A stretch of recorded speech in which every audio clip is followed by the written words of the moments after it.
It's a real pleasure to be here, and I know this event has been a long time in the coming. I remember when we had a meeting about it a few months ago, so it's really great that it's come off. I'm sorry that I'm not able to be here for the whole day, unfortunately, but I would say if there's anything that we don't manage to cover now and anything you want to take up with me as the MP for Oxford East, please do let me know. I would also add that I was an academic before I became an MEP, so I certainly feel very keenly many of the concerns that people in research and science, as indeed in many other areas, have around Brexit. And I'm very, very concerned about that, I suppose, from a professional point of view, as somebody who also had taken part in a number of EU research programmes and been an assessor for the EU in the past. I've been asked for a view of Brexit and politics from Westminster and Brussels. I suppose it might be helpful for me first to put my cards on the table and say that I wanted us to stay within the EU. I campaigned for us to remain. I felt that was the best option for our country. I still would prefer that that was the decision that had been taken. And I set up a website at the time, it's still there actually, The Best for Britain, because I felt that staying in the EU would have been the best thing for Britain. And it doesn't give me a lot of pleasure to say that many of the issues that I was concerned about during the campaign, in areas from citizens' rights to customs procedures to indeed research funding, are coming now home to roost, I think. As was mentioned, I was elected last year, and as an MP I've been working really to try and highlight some of the problems that I think are particularly attendant on the current government's approach, and especially the danger of a no-deal Brexit. So I'm going to try and indicate a little bit now where the legislative process is in relation to Brexit and some of the current, I suppose, questions and issues that Parliament is working through, and then hopefully we can have a good discussion. I'm very interested in hearing Will's comments on this as well as all of yours. As everybody will know, Article 50 was triggered in March of last year. According to the EU's rules, we are then set, of course, to leave the EU in 2 years' time. We do now have that commitment to what I think everybody would call a transition period, although some say it's got to be called an implementation period, but we don't know how long that's going to last. Obviously, that's still an issue for discussion between our government and the EU 27. I'm certainly relieved that we've got that commitment now. It's taken a long time to get there, because I think certainly for myself, I thought from the very start that 2 years was never going to be long enough to sort out many of the issues caused by the current situation. We do appear now to have some kind of rudimentary agreement in those 3 areas that the EU 27 said they needed to have nailed down before we can move on to other matters. So around the UK's financial contribution to the EU, around the relationship between Northern Ireland and Ireland, following the UK leaving the EU, and around EU citizens' rights. Although, of course, in relation to the latter, we only have a clear understanding, or actually even there it's not totally clear, but anyway, for current EU residents in the UK, and not for what the situation will be into the future. I think we've had a difficult process from the point of view of universities and research, and certainly, I know there's a number of people in this room, and I was as well, saying that it would have been a far better situation if we could have had a discrete agreement for universities and research, and ideally student mobility, etc.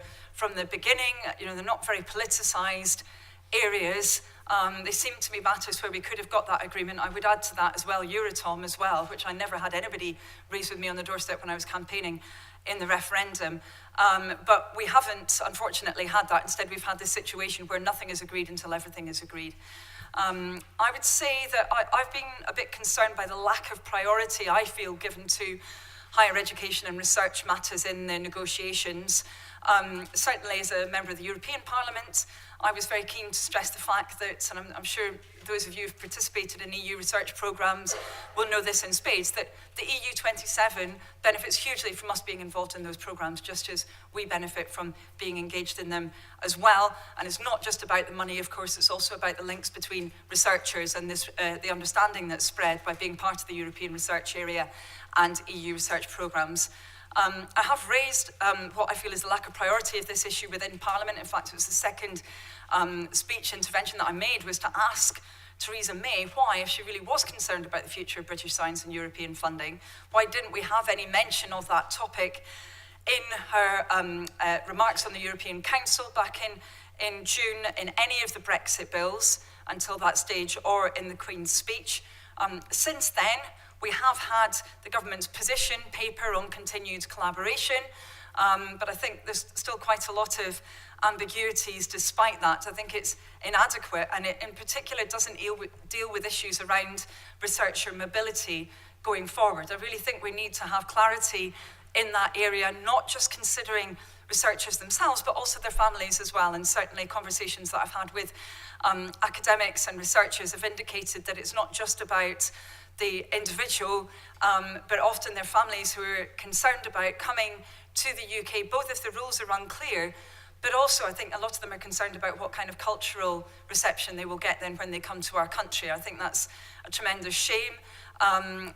Certainly I was responsible with some others in this room putting together what we call the Oxfordshire Declaration for Science, trying to show that researchers from all around the world, including the EU, are very welcome here, and their families as well.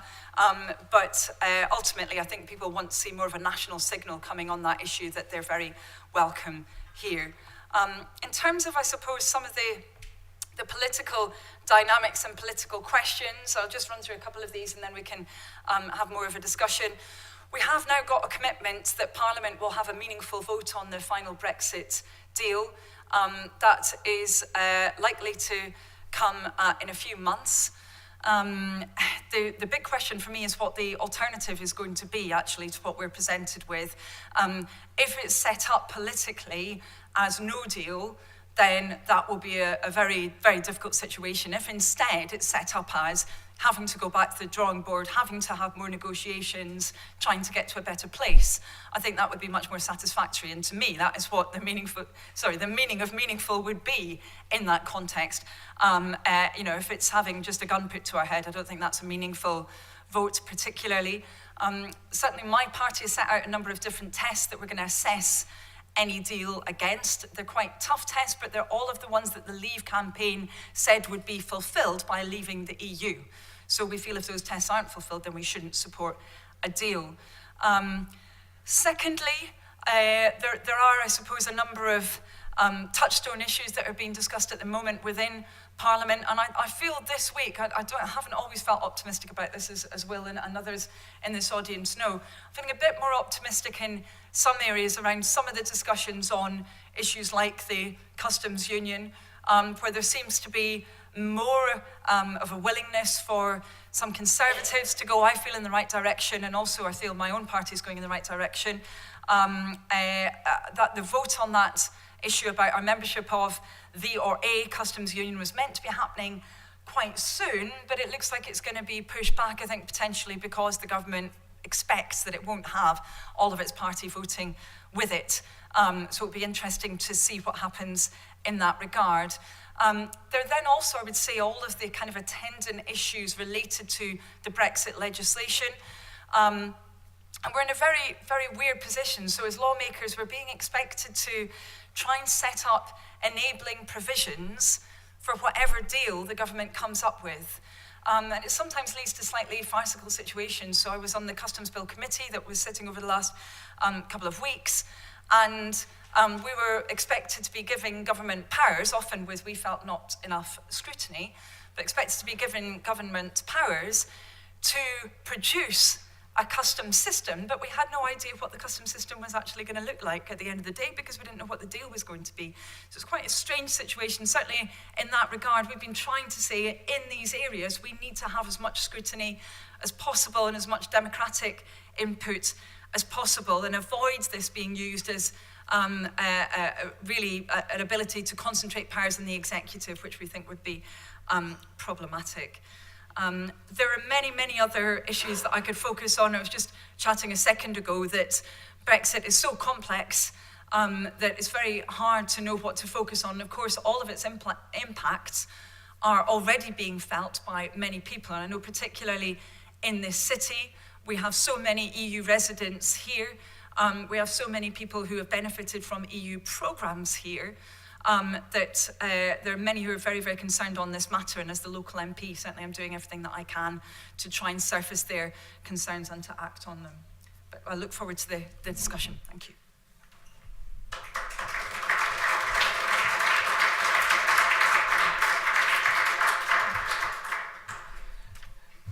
Thank you, Annalisa. I think it's one of the most important points that's come out. It's taken long enough to get out, but it's such a complex bag of issues. Anyway, moving straight on though, and then we'll have questions later on. I'm very happy to introduce Will Hutton, who is a British political economist, academic and journalist. He's currently the principal of Hertford College and the chair of the Big Innovation Centre initiative by the Work Foundation. He used to be editor-in-chief of The Observer, so he's going to give us his thoughts and perspectives on Brexit and the political situation. No, it's just starting. Okay, yeah.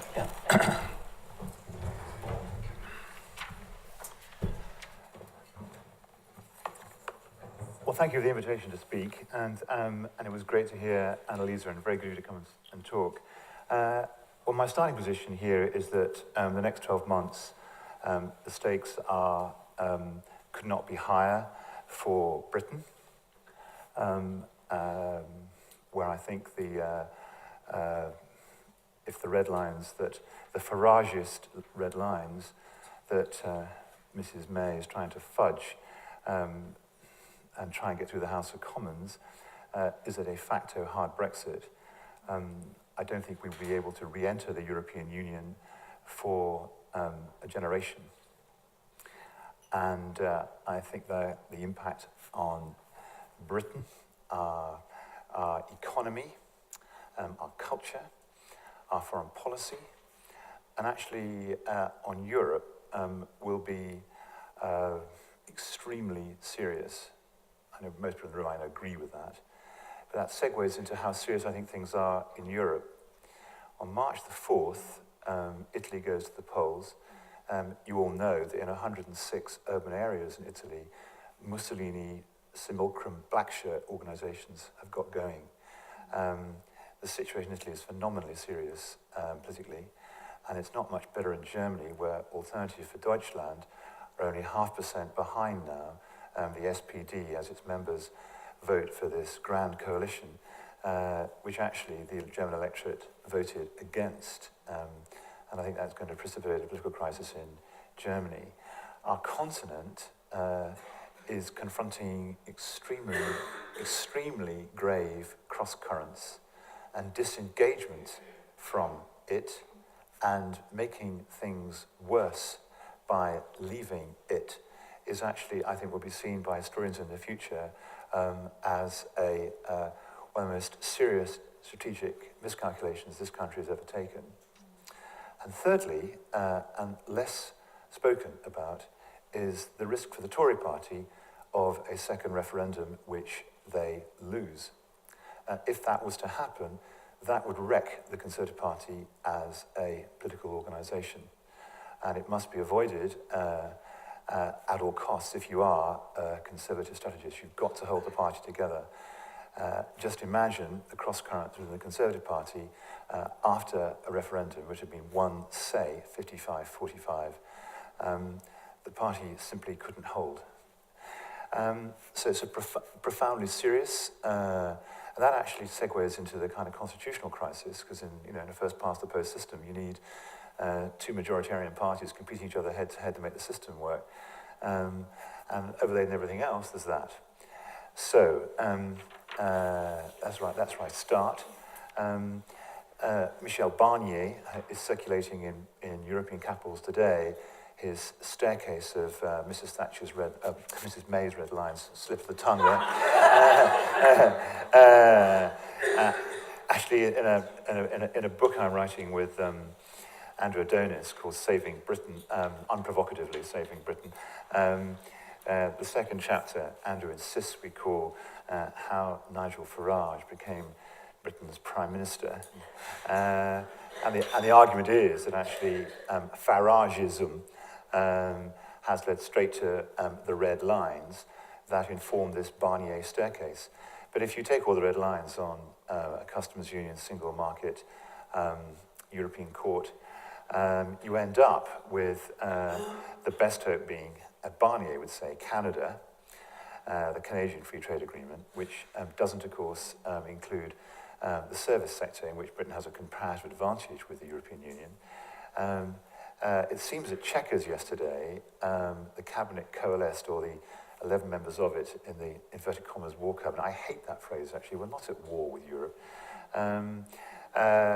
Came up with a formula that they think would make Canada plus work, which is the David Davis kind of take on it. And there's a third position, which is mine, and I think Annalisa, which is that we need to find a way in the next 12 months of stopping this, having a referendum and staying in the European Union. And I don't think that's impossible. But let me just give a kind of a bit of a look at what's actually happening at the moment. I mean, what they agreed in, what seems to the kind of fudge which the cabinet has congregated around, and we'll get details next week. So some of this may be slightly wrong by me, but I think broadly we know where they are. Britain will not be a member of a customs union. The hope is that there'll be kind of mutual recognition of each other's goods in a free trade area, with technology making expeditious the movement of lorries and goods. Everyone knows that's nonsense. I mean, it takes 8 minutes to check a non-EU lorry through French customs, and you just have to do the arithmetic. That would imply traffic jams waiting to get lorries across the English Channel, either through the tunnel or on the ferries, of around 60 miles. And of course, it would imply the collapse, which I think matters a lot to Jeremy Corbyn, and I'll come to that in a second, of the Good Friday Agreement. However, that's their position. And then they want, in terms of the Canada Plus Plus, their conception is this, and it's quite interesting, actually, but it's not going to get anywhere, but it's quite interesting. They want one category of trade with the European Union to have voluntary regulatory alignment. That would be notably in the car industry and in the aerospace industry and in pharmaceuticals. If you like, actually, I mean, Jacob Rees-Mogg would describe that as voluntary vassaldom. But essentially, the number of sectors where we would accept the Brussels effect and just voluntarily comply with regulations. A second basket would be that emerging out of where the city has got to in its recommendations, what they call dynamic mutual recognition of each other's regulations, in which you notify each other of regulatory changes. You have some kind of arbitration system if you don't like it, but essentially you try and move in lockstep so that, you know, capital adequacy regime in the City of London would be the same as that in the Eurozone. And the third would be managed divergence. And in those goods and services, Britain would be free with some kind of process to negotiate limited free trade deals with other countries. Well, as you know, around 65% of Britain's exports, about 45, 46, 47 are directly with the European Union, and the balance are governed by free trade agreements with 50 other countries. So around 2/3 of our exports are already governed by free trade agreements one way or another. And the kind of, you know, Boris Johnson and the others kind of think that the balance of our trade, a third of it, could grow much quicker, more than compensating for the loss that you would have if you kind of had much slower rates of growth or frozen growth in the 2/3 of our trade that we already kind of have covered by free trade agreements. Well, we know that to be an arithmetic nonsense, because we know that for any prospect of that being true, you have to be able to cut deals with the United States, China, and India in services, and they've all explicitly said they're not going to do that. So we know that the position of the European Research Group, writing their letter to the Prime Minister this week, is an arithmetic impossibility, an economic impossibility. And interestingly, in terms of the dynamics in the Conservative Party, you'll have noticed the leader in the Times, which actually said it was time for Mrs May to swat these people away. Her leadership, she was now trying to kind of disregard them. And actually there is a hardening position in the body of Conservative MPs who aren't on the government's payroll. That's exactly what Mrs May should do. So, I mean, the question is, how will those negotiations go? And actually, with Barnier, and what opportunities does it open up to the opposition? And actually, for those of us who want to stop this process altogether? Well, I mean, there are there's a dozen Tory MPs who actually voted with the Labour Party for the meaningful say on the final deal. They're still there. In fact, there's a few more joined their ranks. I would put their ranks at around 15. And within the Labour Party, the penny has dropped on all but Frank Field and Gisela Stewart that actually this is a right-wing project. And one of the important moments this week for Jeremy Corbyn, and which has moved his position so that he will on Monday come out in favour of a customs union, sorry, not the customs union, but a customs union, is actually because of the importance he attaches to the Good Friday Agreement.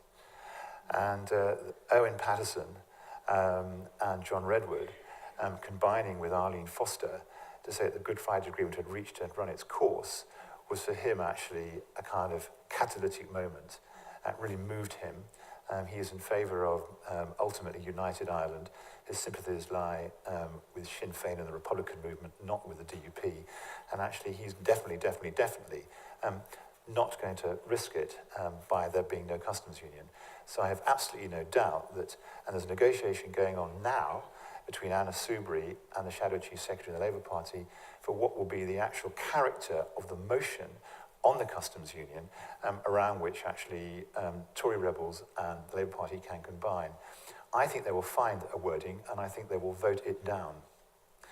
And the reason why, as Annalise has said, that vote has been deferred for some weeks is because that is going to trigger a first-order crisis.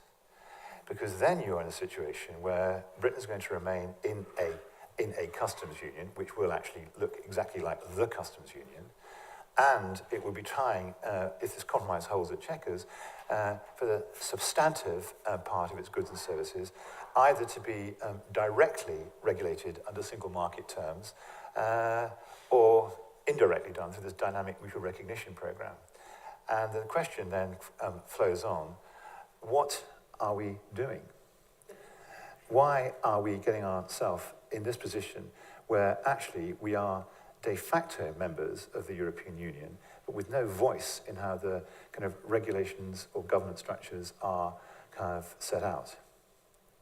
And that will move a number of MPs like Nicholas Soames and others who were pro-EU campaigners and who have held their nose and actually gone along with the government so far. And the open question will be, after this vote is lost, whether Mrs May's government can actually stagger on, or whether it will win a vote of no confidence in the House of Commons that could actually flow from that as soon as May. Now, Annalisa is the person who can give us a judgment on that. My hunch is that she would win a vote of no confidence, because they don't want to have an election which they might lose. However, at the same time, everyone's got that hawk eye on public opinion. Public opinion has moved from being against the European Union to being for it. The last opinion poll of any size was done by YouGov, reported in The Guardian 10 days ago, nearly a fortnight ago, in which actually the aggregate number was 51 for, 49 leave. And actually opinion is beginning to kind of move all over the place.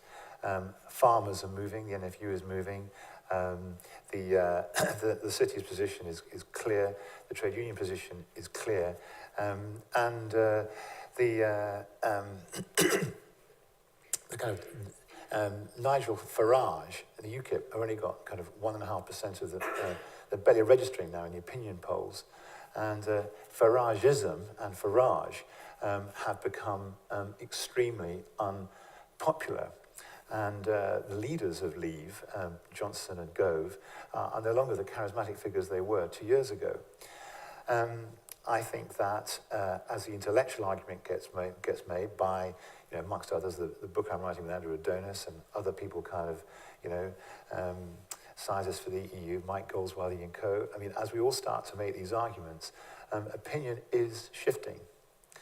And I think we could find across the summer and into the autumn substantive public opinion majorities in favour of staying in the European Union, because the settlement that's being arrived at, a huge bill, ongoing immigration, and de facto membership of the single market and customs union, but actually no voice in actually how that is being organised, at the same time as the economy is palpably sliding, will move public opinion. And the open question is, again we should ask Annalisa, is actually when the meaningful vote happens, if the government manages to lurch on as far as that, whether the Labour Party will actually be able to say that it meets or does not meet the tests it's set and vote against it. And I think there's a very high likelihood that actually there'll be a majority in the House of Commons to vote against it. Once that's voted against, the only political solution to get out of the impasse is to have a referendum. If there's a general election, which will be the Tories' favoured thing, because it will hold the party together and the referendum will split them, then the Labour Party will have to go to the country on its left-wing programme plus having a referendum. And I think that it would win more seats in the House of Commons than it's currently got, but falling short of an overall majority. But I still think that would give it would be able to have a referendum on that outcome. And on that outcome, I think the referendum would be won. And that referendum would either take place in November or December of this year, or January or February of next year. And of course, you know, once you've actually voted it down in the House of Commons, Article 50 has stopped. The government of the day will be required to notify the European Union that Article 50 has stopped. So for me, the next 6 to 9 months are amongst the most important in my life. I'm going to do everything I can to produce that outcome, and I very much hope you are too. It's game on. It's possible to stop this despicable process. Thank you.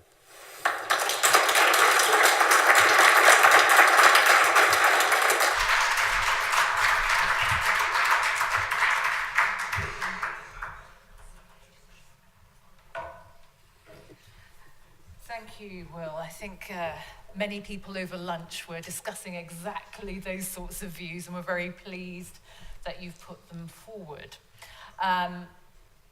Will be able to join us again at the end panel discussion, but Annalise is here for us now. So I know there are many questions you want to pose. Just bear in mind that Annalise is just here for this session, but Will be back for the panel. So, question, please. Thank you very much, Andrew Parker. You opened by talking about citizens' position, EU citizens, and you did talk as though the issue of those EU citizens who are here is settled by the pronouncements that have been made. And I have to point out that it really doesn't seem so. In fact, we had Sir Ivan Rogers recently in Oxford saying the citizens' issue hasn't been settled. There have been discussions about people might have to carry identity cards.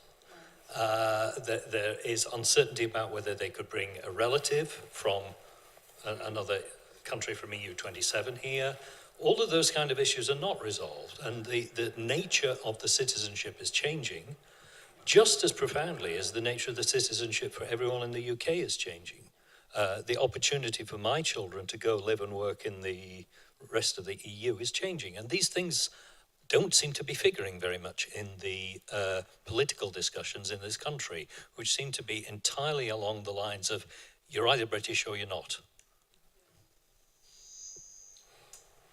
Yeah, I mean, I agree with you about some of the political discussion, which I think has been very depressing and very upsetting for a lot of people, actually, because they view it as an attack on them, and I can't blame people for feeling like that.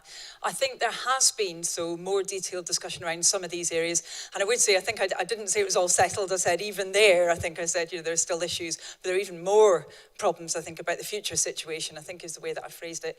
I mean, certainly the government feels it's sketched out some of the broad contours of how it's going to work, But I would agree with you, there's still a lot of it that isn't clear. As you said about relatives, you can imagine a situation where people are foster carers, this kind of thing, people who haven't, I mean, my office is already finding this. I've got a number of cases that are live at the moment where people have been carers, for example, for somebody else. They haven't got pay checks or, any kind of paperwork that proves they've been there for 5 years. They have been. Everyone knows they have. Their doctor knows that they have. Their neighbour knows that they have. But they can't prove it. So that's an enormous issue, as well as about people's family and that kind of thing.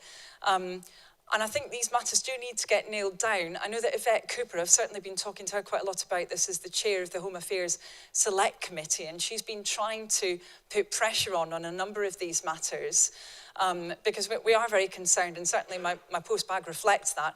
I suppose what I was just trying to indicate is I think there's even more uncertainty about what the situation will be for people who come in the future.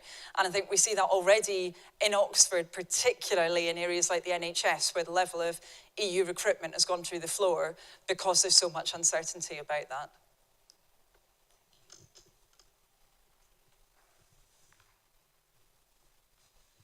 Hi, Mike Goldsworthy. I was impressed by your detailed soothsaying, Will, in a very complex environment.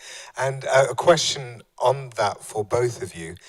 Given this transition period is coming up, which is satisfactory neither to Remainers nor Brexiteers, in the fact that we will not have a say on common affairs during that matter, and our relationship with third parties kind of falls out, what are the chances, in both of your estimations, of getting an extension rather than a transition agreed? In which case, having that longer period within which also to be able to have a meaningful vote, because we will still be in at that stage. Go first on that? Thanks, I think that's a really good question.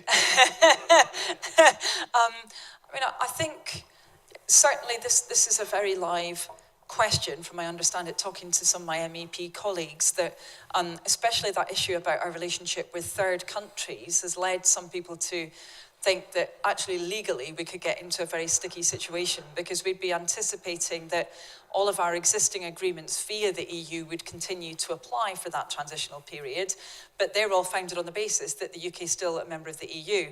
And there are two different kind of responses to that. Either, yes, you effectively rebadge it and do other things as well and say this is an extension of membership, or what I understand is the current government's position, although they may have seems to change their position on many things quite a lot, but anyway, that you write to all those countries with which we have that agreement and say, for the purposes of this agreement, you're going to treat the UK as if it was still within the EU.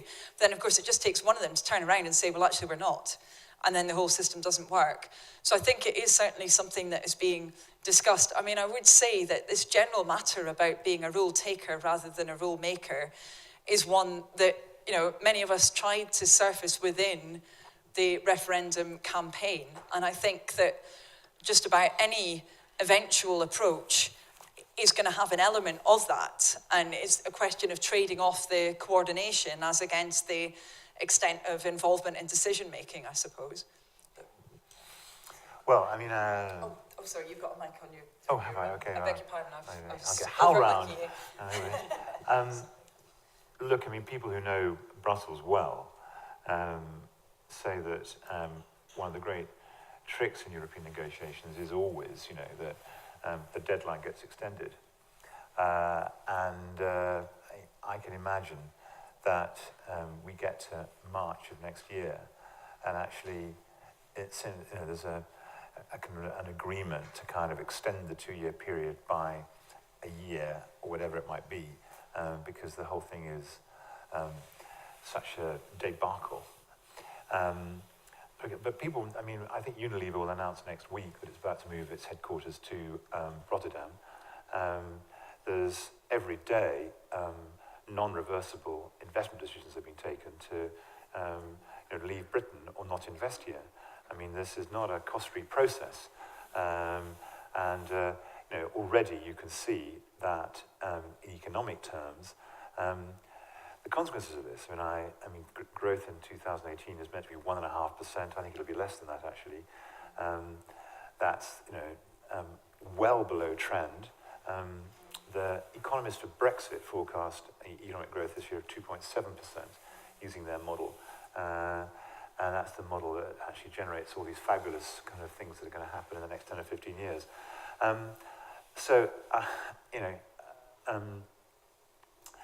Don't be, in a way it's hopeful that that's likely, because that gives us more time to fight it.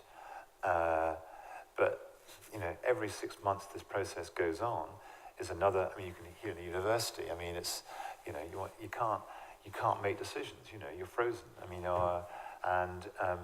it's difficult to make calls. So it's not a cost-free process. But yes, I think it's quite likely that the Article 50 process will be extended.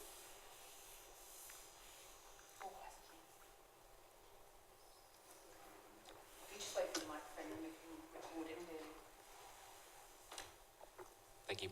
Peter Mason from University UK. I'm quite interested in the situation that you envision. One of the questions I have is about the range of opt-outs and specific circumstances that the UK currently enjoys. And I wonder whether you think it's likely that in these circumstances, whether you think that the Commission will be likely to allow those to continue, and if not, what impact that might have on the how things might unfold. I think the Commission wants, I'm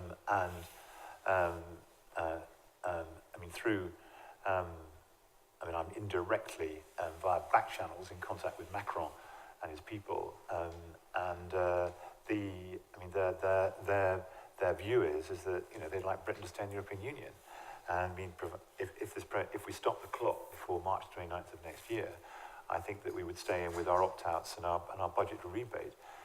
Once that's gone, once that's passed, I think it's game on. From their point of view, it's game on. I mean, so you want in, you can pay the full bill. This won't be a cost-free process in every way. Any other questions? Otherwise, we'll move on to the next section. A comment from Heidi. I would like. I'm very loud.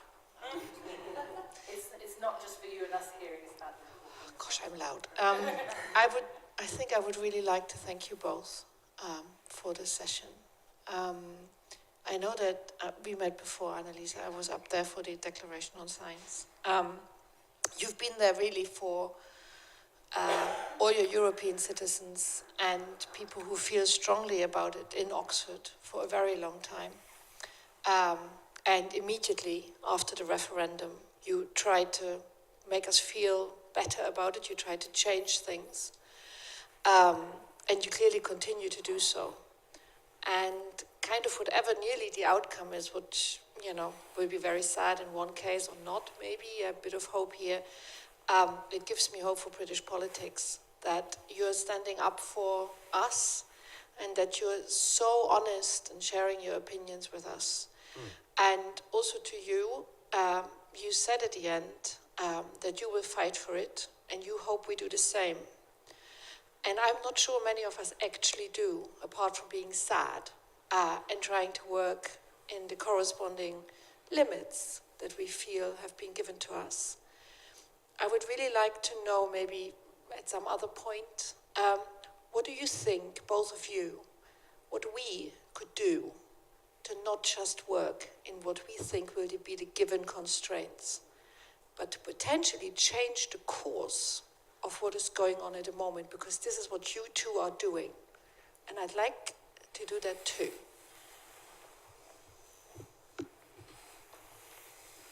Yes, I think that would have the full support of the Research Staff Society as well. Please mobilise us. We're here to be directed as to how we can help.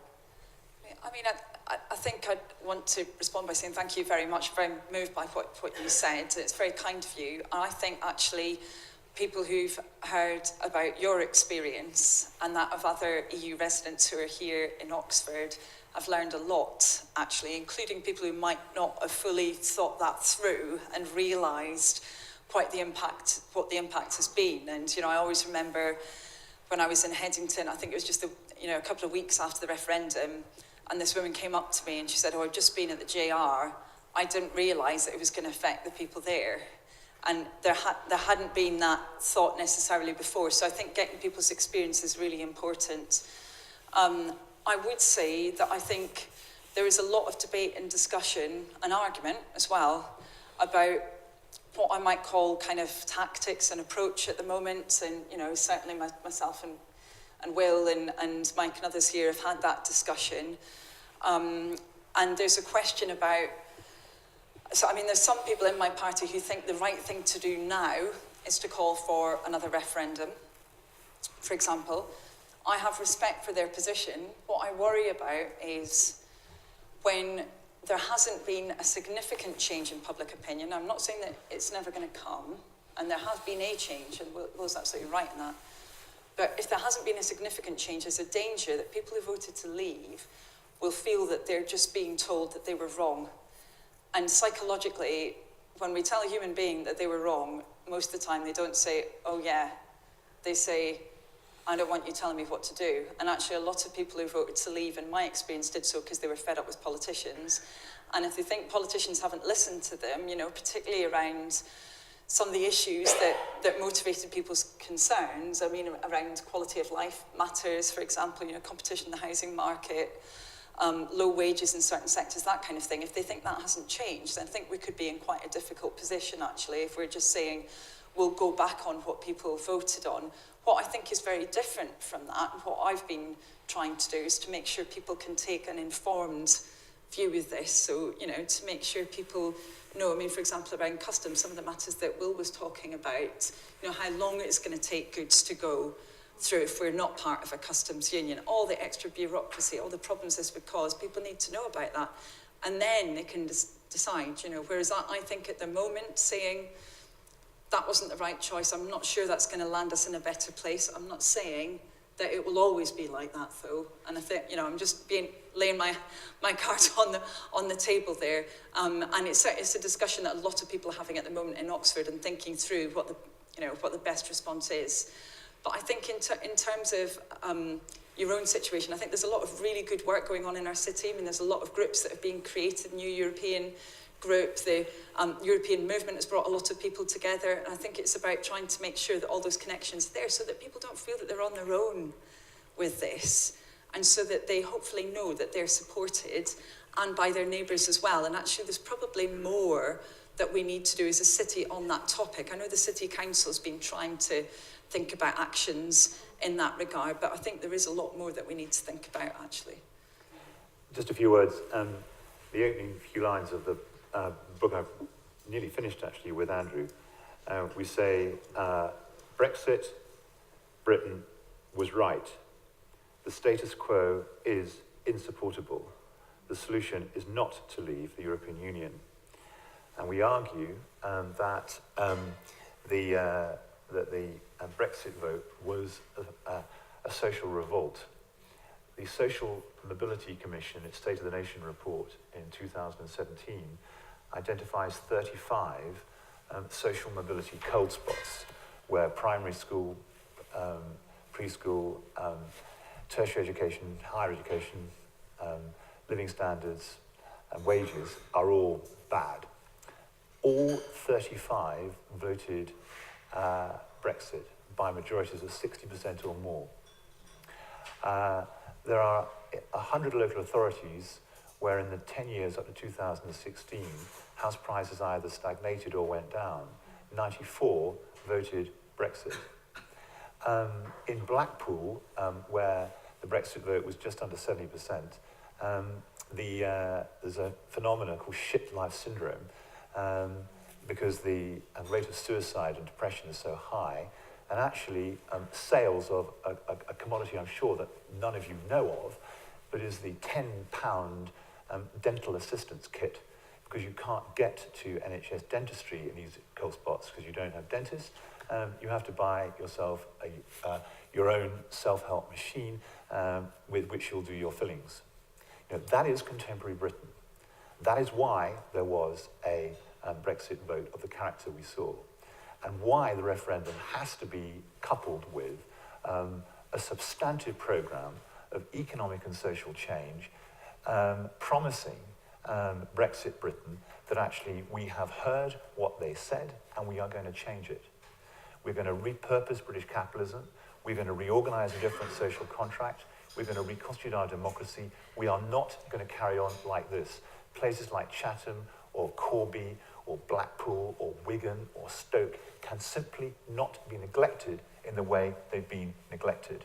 And it's that twin message that will mean we will win the referendum. If we had, and this, at least you don't have to make a comment on this, if we had a Labour leadership that was worth the salt, it would say what I've just said.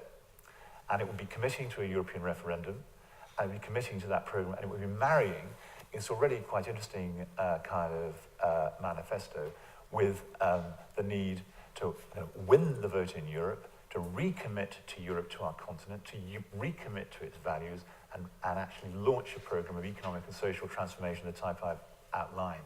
That is how you win it. And that is how you change public opinion. Sitting behind public opinion, like a bunch of nervous rabbits, hoping that it might change, but not be triggered by anybody, but certainly not by you, is not the way to go.